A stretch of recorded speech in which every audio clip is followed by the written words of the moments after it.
ஒரு உங்களுக்கு அண்ணன் இருக்காரு இல்லை தம்பி இருக்காரு, அவருக்கு அதிகமாக பிரிஞ்சிருது, உங்களுக்கு குறைவாக பிரிஞ்சிருது. அப்படி இருக்கும்போது நீங்கள் என்ன பண்ணுவீங்க? விட்டு கொடுப்பீங்களா இல்லை நீதிமன்றத்தை நாடுவீங்களா அப்படின்னு கேட்டிருக்காங்க. அனைவருக்கும் வணக்கம். மெட்ராஸ் உயர்நீதிமன்ற தேர்வுக்கு தயாராகிட்டு இருக்கிற எல்லாருக்காகவும் வீடியோஸ் தொடர்ந்து கொடுத்துட்ருக்கோம். இதில் நாம் என்ன பண்ணிகிட்டே இருக்கோம் அப்படின்னா, ஒரு ப்ரெசன்ஸ் ஆஃப் மைண்டு கொஷின்ஸாகவே கொடுத்துக்கிட்டு இருக்கோம். இதை பார்த்துட்டே இருப்பீங்க. இதெல்லாம் எதுக்காக இந்த ப்ராக்டிஸ் நீங்கள் எடுக்கணும் அப்படின்னா, உங்கள் ஒவ்வொருத்தருக்கும் அங்கே இன்டர்வியூ பேனலில் எப்படி இருக்கும் கொஷின் அப்படின்னா, உங்களை நீங்கள் ஏதாவது ஒரு கொஷினுக்கு ஆன்சர் பண்ணுவீங்க. அந்த டைமில் நீங்களே ஒரு சுச்சுவேஷனை க்ரியேட் பண்ணியிருப்பீங்க.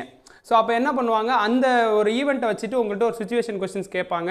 ஸோ அப்போ நீங்கள் அதுக்கு ஆன்சர் பண்ணுற மாதிரி இருக்கும். அதனால் இங்கே நம்ம கொடுக்க போகிற இந்த ப்ரெசன்ஸ் ஆஃப் மைண்ட் கொஸ்டினை கொஞ்சம் நேரம் நீங்கள் யோசிக்கிற மாதிரி இருக்கும். யோசித்து நீங்களே பதில் கண்டுபிடிச்சி வைங்க. நானும் பதில் சொல்லிடுவேன் கடைசியில். இருந்தாலும் இந்த சுச்சுவேஷன் கொஸ்டின் எப்படிப்பட்டது அப்படின்னா, கோர்ட்டு சம்மந்தப்பட்ட விஷயந்தான். ஸோ இதுக்கு நீங்கள் ஆன்சர் பண்ணுறத நீங்கள் தெளிவாக ஆன்சர் பண்ணுறீங்களான்னு கவனிச்சுக்கோங்க. ஓகேவா? இது சம்மந்தமாக தொடர்ந்து வகுப்புகள் நம்ம கொடுத்துட்ருக்கோம். அதுக்கான காண்டாக்ட் நம்பர் கீழே போகும், வேணுங்கிறவங்க காண்டாக்ட் பண்ணிக்கோங்க.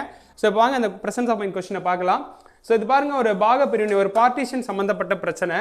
எப்படி கேள்வி கேட்குறாங்க அப்படின்னா, உங்களுக்கு திருமணமான பிறகு உங்கள் தாய் தந்தையர் சொத்தில் உங்கள் அண்ணன் தம்பி என சொத்து பிரியும் போது ஒருவருக்கு அதிகப்படியாக, அதாவது உங்களுக்கு குறைவாக பிரிகிறது. உங்களுக்கு அண்ணன் இருக்காரு இல்லை தம்பி இருக்காரு, அவருக்கு அதிகமாக பிரிஞ்சிருது, உங்களுக்கு குறைவாக பிரிஞ்சிருது. அப்படி இருக்கும்போது நீங்கள் என்ன பண்ணுவீங்க? விட்டு கொடுப்பீங்களா இல்லை நீதிமன்றத்தை நாடுவீங்களா அப்படின்னு கேட்டிருக்காங்க. இப்போ இந்த கொஷினுக்கு நீங்கள் எப்படி யோசிக்கணும்? அதாவது குடும்பத்தில் சொந்தம் முக்கியம் அப்படின்னு யோசித்து, சரி நம்ம தம்பி தானே விட்டு கொடுத்துருவோம் அப்படின்னு யோசிப்பீங்களா? இல்லை அண்ணன் தானேன்னு விட்டு கொடுத்துடலாமேன்னு யோசிப்பீங்களா? குடும்பத்தில் பிரச்சனை வேணான்னு யோசிப்பீங்களா? நம்ம இயல்பாக யோசிக்கும் போது என்னங்க யோசிப்போம்? கண்டிப்பாக இந்த சொத்துக்காக நம்ம குடும்பத்துக்குள்ளே சண்டை வர வேணாம் அப்படின்னு யோசிப்போம். ஆனால் இதை கேட்டிருக்கிறது யார் அப்படின்னு பாருங்கள். இது ஒரு நீதிபதி கேட்டிருக்காரு. அவங்க முக்கியமாக எதை பற்றி யோசிப்பாங்க அப்படின்னா, இதில் ஒருத்தருடைய உரிமை பாதிக்கப்படுது அப்படிங்கிற மாதிரி தான் அவங்க யோசிப்பாங்க.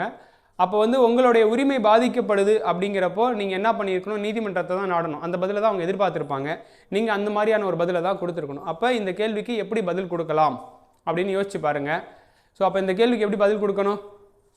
இப்போது இந்த டீட்டெயில்டை பார்த்துட்டு நீங்கள் ஒரு கொஷினுக்கு ஆன்சர் பண்ணியிருப்பீங்க. இதுக்கு நான் இப்படி தான் பதில் சொல்லியிருப்பேன் அப்படின்ட்டு. இப்போ நம்மளும் அதேமாதிரி பதில் தான். இது நீதிபதி கேட்கறதுனால, இல்லை சார் அந்த இடத்துல என்னுடைய சொத்தில் எனக்கான பங்கு என்னவோ அதை நான் கேட்டு பெறுவதற்கு அவங்கக்கிட்ட நான் பேச்சுவார்த்தை நடத்தி பார்ப்பேன். அவங்க அதை ஒத்துக்காத பட்சத்தில் நான் நீதிமன்றத்தை நாடி எனக்கான உரிமையை வாங்கிப்பேன் அப்படின்ற பதிலை தான் அவங்க எதிர்பார்த்துருப்பாங்க. அந்த மாதிரி பதிலை தான் நீங்கள் கொடுத்துருக்கணும். அப்போ தான் இந்த கேள்விக்கான ஒரு 2லிருந்து ஒரு 5 மதிப்பெண் கிடச்சிருக்கும். ஆனால் இதை அப்படியே நீங்கள் போய் குடும்பத்தில் அப்ளை பண்ண முடியுமாங்கிறது உங்களுடைய சொந்த பிரச்சனை. ஓகேவா?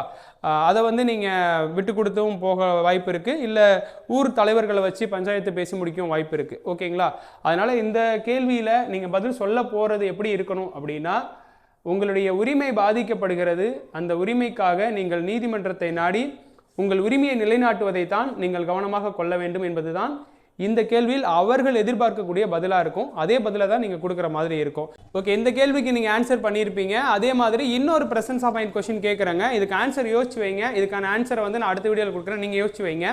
இப்போ இன்னொரு சுச்சுவேஷன் என்ன அப்படின்னா, இப்போ நீங்கள் ஒரு அவசர பயணமாக சாலையில் பயணம் செஞ்சிட்ருக்கீங்க. உங்களுக்கு ஏதோ ஒரு அவசர வேலை இருக்குது.